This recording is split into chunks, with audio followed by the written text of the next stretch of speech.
नमस्कार, मैं हरी। आप देख रहे हैं डिजिटल न्यूज झारखंड। आइए जानते हैं झारखंड के प्रमुख खबरों के बारे में। इससे पहले से छोटी सी निवेदन की अगर आप चैनल में नए हैं तो चैनल को सब्सक्राइब अवश्य कर लें ताकि झारखंड की हर छोटी बड़ी खबर आप तक पहुंचा सकें। तो चलिए शुरू करते हैं आज की पहली और बड़ी खबर से। धनबाद में सीता सोरेन पर फायरिंग की कोशिश, पूर्व पीए गिरफ्तार। जी हां, भाजपा नेता और दिसम गुरु शिबू सोरेन की बड़ी बहू सीता सोरेन के ऊपर जानलेवा हमला किया गया है। हालांकि हमले में वह बाल बाल बच गई है। उनके पूर्व पीए देवाशीष घोष के द्वारा यह हमला किया गया है। बता दूं, घटना सरायढेला थाना क्षेत्र में घटी है। वह शादी समारोह में शामिल होने गई थी। बता दें कि सीता सोरेन पर उनके पूर्व पीए देवाशीष घोष ने पिस्तौल से फायरिंग करने की कोशिश की। गनीमत यह रही कि वो ऐसा कुछ कर पाते, इससे पहले ही उसे दबोच लिया गया और पुलिस के हवाले कर दिया गया। बता दें कि सीता सोरेन गुरुवार को कतरास में एक शादी समारोह में शामिल होने के लिए पहुंची थी। सरायढेला थाना क्षेत्र के सरायढेला में स्थित एक होटल में वह रुकी हुई थी, जहां देवाशीष घोष पहले से होटल के कमरे में मौजूद था। बता दूं कि सीता सोरेन के घुसने के साथ ही देवाशीष घोष ने पिस्तौल चलाने की कोशिश की। हालांकि इससे पहले कि वह गोली चला पाते, उनके सुरक्षा गार्ड ने देवाशीष घोष को दबोच लिया। मामले की सूचना पुलिस को दी गई। सूचना मिलने के बाद पुलिस मौके पर पहुंची और 2 पिस्तौल पुलिस ने होटल से बरामद किया है। और वहीं दूसरी ओर सीता सोरेन पर जानलेवा हमले के प्रयास पर स्वास्थ्य मंत्री इरफान अंसारी का बड़ा बयान सामने आया है।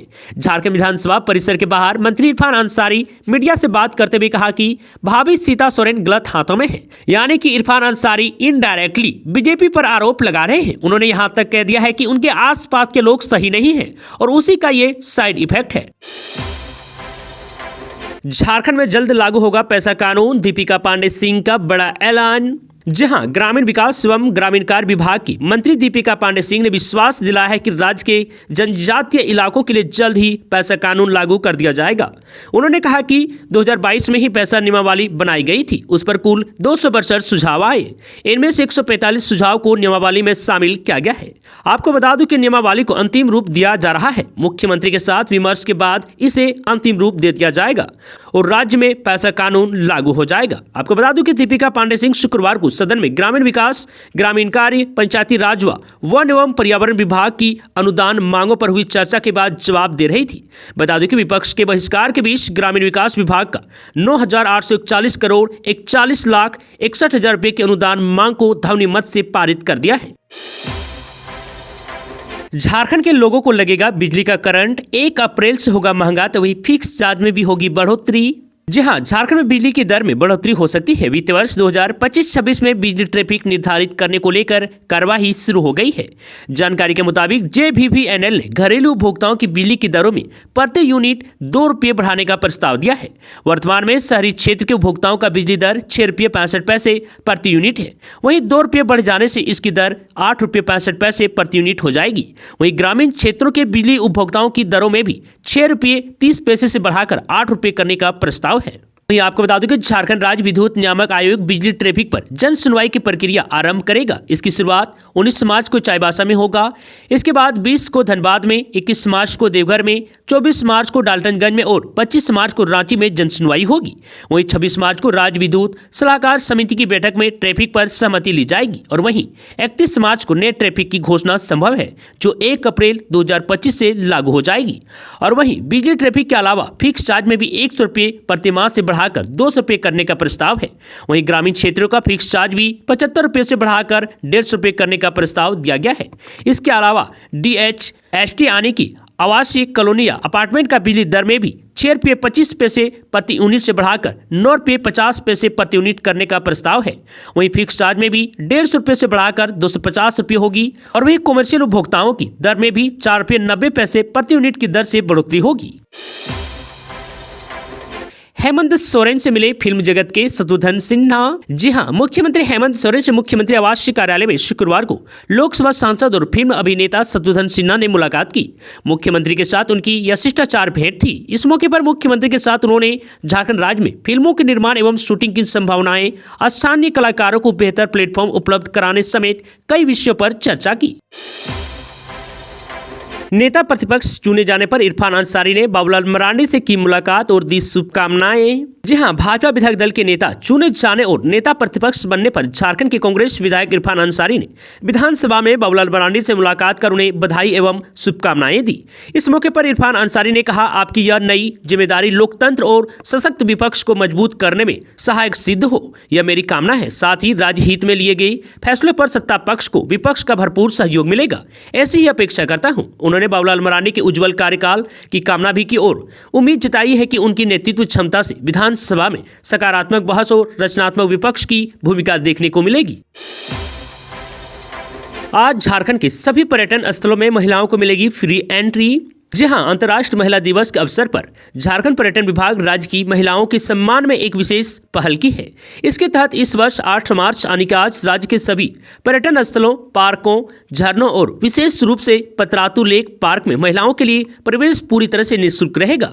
बता दूं कि मुख्यमंत्री हेमंत सोरेन और पर्यटन मंत्री सुधीर कुमार विजन को लेकर पहल करते हुए झारखंड पर्यटन विभाग की यह पहल महिलाओं को प्रोत्साहित करती है कि वे अपने व्यस्त जीवन में से कुछ समय निकालकर राज्य के मनोरम पर्यटन स्थलों का भ्रमण करें और प्रकृति की गोद में शांति और ताजगी का अनुभव करें। आपको बता दूं, झारखंड पर्यटन विभाग राज्य के सभी पर्यटन स्थलों पर महिलाओं का स्वागत करता है और उन्हें एक सुखद और यादगार अनुभव प्रदान करने के लिए प्रतिबद्ध है।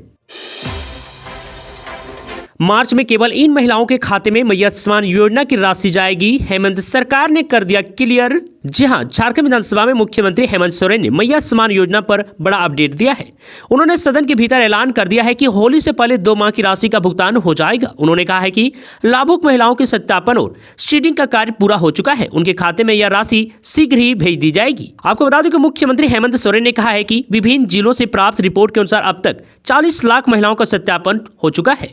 शेष लाभों के सत्यापन का कार्य भी चल रहा है।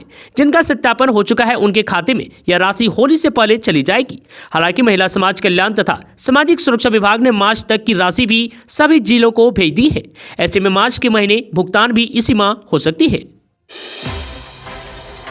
बीएड, एमएड और बीपीडी परीक्षा की तारीख आगे बढ़ी। जी हां, झारखंड संयुक्त प्रवेश प्रतियोगिता परीक्षा परिषद की ओर से बीएड, एमएड और बीपीडी की परीक्षा 11 मई को विभिन्न परीक्षा केंद्रों पर आयोजित की जाएगी। पूर्व में यह परीक्षा 20 अप्रैल को निर्धारित की गई थी, लेकिन परीक्षा की तिथि आगे बढ़ा दिया गया है। रांची, धनबाद, जमशेदपुर, बोकारो, दुमका, पलामू और हजारीबाग जिला मुख्यालय स्थित विभिन्न केंद्रों पर परीक्षा आयोजित की जाएगी। बता दें कि परीक्षा OMR सीट पर ऑनलाइन मोड में ली जाएंगी। परीक्षार्थी परीक्षा के 4 दिन पूर्व परिषद की आधिकारिक वेबसाइट से अपना एडमिट कार्ड डाउनलोड कर सकते हैं। झारखंड के बेरोजगार युवाओं के लिए खुशखबरी, अब हर महीने मिलेंगे 1500 रुपये। यहाँ झारखंड समेत पूरे देश में आज बेरोजगारी एक बड़ी समस्या है। इसके लिए केंद्र सरकार जहां युवाओं को रोजगार से जोड़ने के लिए स्किल इंडिया जैसे कार्यक्रम संचालित करती है, तो वहीं राज्य सरकार भी मुख्यमंत्री सारथी योजना के तहत युवाओं को 1000 रुपया देती है, तो वहीं ट्रांसजेंडर और युवतियों को 1500 रुपये की सहायता देती है। हेमंत सरकार की कौशल, श्रम, रोजगार और प्रशिक्षण विभाग ने इसकी शुरुआत की थी। इस योजना का मुख्य उद्देश्य राज्य के युवाओं को उद्योग के स्टैंडर्ड अनुसार प्रशिक्षण विभाग प्रदान करना है। आपको बता दें कि मुख्यमंत्री सारथी योजना की मदद से न सिर्फ युवाओं को रोजगार मिलता है, बल्कि यह सब रोजगार की दिशा में भी लोगों को आगे बढ़ाने में मदद करता है। प्रशिक्षण का पूरा खर्च सरकार वहन करती है। यह योजना सभी वर्गों के लिए है। आपको बता दूं कि इस योजना से जुड़ने के कई फायदे हैं। इसके तहत युवाओं को उद्योग संबंधित सभी कार्यों की निःशुल्क ट्रेनिंग दी जाती है। इसके अलावा सॉफ्ट स्किल को विकसित करने के साथ IT का भी प्रशिक्षण भी दिया जाता है। और वही यदि प्रशिक्षण के बाद युवाओं को रोजगार नहीं मिलता है तो उन्हें 1 साल तक 1000 रुपये और युवतियों और ट्रांसजेंडरों को 1500 रुपये प्रतिमाह दिया जाएगा। और साथ ही प्रशिक्षण केंद्र तक आने जाने के लिए प्रत्येक माह 1000 रुपये DBT के माध्यम से भेजे जाते हैं। रांची में सिमरटोली फ्लाईओवर निर्माण से आदिवासी समाज नाराज, सड़क पर उतरकर किया प्रदर्शन। जी हां, केंद्रीय सरना समिति के अध्यक्ष बबलू मुंडा ने सरकार पर आदिवासी भावनाओं के साथ खिलवाड़ करने का बड़ा आरोप लगाया है और रैंप को तुरंत हटाने की मांग की है। आगामी सरहुल पर्व को देखते हुए आदिवासी समाज इस स्थल को ऐतिहासिक धरोहर मानता है और वहां किसी भी प्रकार के निर्माण का विरोध कर रहे हैं। बता दें कि झारखंड की राजधानी रांची के कई इलाकों में फ्लाईओवर का निर्माण किया जा रहा है, लेकिन सिमरटोली फ्लाईओवर विवादों में आ गया है। सिमरटोली में आदिवासी समाज का धार्मिक स्थल है, जिसके समीप सिमरटोली फ्लाईओवर के रैंप का निर्माण हो हो रहा है, जिसके विरोध में समस्त आदिवासी समाज सड़क पर उतरकर राज्य सरकार का विरोध कर रहे हैं। वहीं आपके जानकारी के लिए बता दूं कि विवाद का मुख्य कारण यह है कि जहां सिमट टोली फ्लाईओवर का रैंप का निर्माण हो रहा है, उसके सामने ही सरना समाज के पवित्र धर्म स्थल सरना स्थल मौजूद है। इस बात को लेकर आदिवासी समाज में जोरदार आक्रोश है। इसी के चलते शुक्रवार को रांची के वीआईपी रोड हरमू और आरगोड़ा चौक को पूरी तरह से ब्लॉक कर दिया गया। राज्य के मुख्यमंत्री हेमंत सोरेन के खिलाफ जोरदार नारेबाजी की गई है। सिमडेगा पुलिस ने जब्त किया 1 करोड़ की अंग्रेजी शराब से भरा ट्रक, 1 आरोपी गिरफ्तार। जहां गुप्त सूचना के आधार पर सिमडेगा पुलिस ने ठेठई टांगर थाना क्षेत्र के जोराम चेक पोस्ट पर एक ट्रक से 1 करोड़ रुपए मूल्य की अंग्रेजी शराब जब्त की है। बता दो, इस दौरान तमिलनाडु निवासी शेख दाऊद को हिरासत में लिया गया है। पुलिस के अनुसार यह ट्रक गोवा से नेपाल जा रहा था, जिसमें 1000 पेटियों से अधिक अंग्रेजी शराब लदी हुई थी। सूचना मिलने पर एसडीपीओ विजय उराव के नेतृत्व में ठेठई टांगर पुलिस ने कार्रवाई करते हुए उड़ीसा से नेपाल की ओर जा रहे ट्रक को रोका और जांच की। फिलहाल आरोपी शेख दाऊद से पूछताछ की जारी है और इस मामले में आगे की जांच जारी है। पुलिस यह पता लगाने का प्रयास कर रही है कि इस अवैध शराब तस्करी के पीछे कौन कौन से लोग शामिल हैं। झारखंड विधानसभा में गूंजा साधु की हत्या का मामला। बीजेपी ने सरकार को घेरा तो वह मंत्री बोले दोषियों पर होगी सख्त कार्रवाई। जी हां, झारखंड विधानसभा के 9वें दिन शुक्रवार को सदन में चानों में हुई साधु की हत्या का मामला गर्मा गया। हटिया विधायक नवीन जायसवाल ने विधानसभा में इस मामले को लेकर सदन में सरकार को कटघरे में खड़ा किया। बता दूं, उन्होंने कहा कि राज्य की व्यवस्था चरमरा गई, अब साधु संत भी सुरक्षित नहीं है। इस घटना के पीछे सिर्फ लूट नहीं हो सकती है, क्योंकि आश्रम में बहुत अधिक संपत्ति भी नहीं है। उन्होंने सरकार से सवाल पूछा है कि चानों में हुई हत्या में अब तक क्या क्या कार्रवाई हुई है। और वहीं हटिया विधायक नवीन जायसवाल के सवालों का जवाब देते हुए वित्त मंत्री ने घटना को दुर्भाग्यपूर्ण बताया है। उन्होंने कहा कि राज्य में होने वाली किसी भी हत्या सभ्य समाज में स्वीकार्य नहीं है। उन्होंने कहा कि जहां तक इस मुद्दे की बात है तो उनकी जानकारी में 4 लोगों की गिरफ्तारी की सूचना है। 2 लोग अभी भी पुलिस की गिरफ्त से बाहर हैं। उन्होंने आश्वासन दिया है कि वह जल्द ही राजधानी के वरीय पुलिस अध्यक्ष को बुलाकर पूरी जानकारी लेंगे। इसमें जो भी संलिप्त लोग होंगे उनके खिलाफ सख्त कार्रवाई होगी।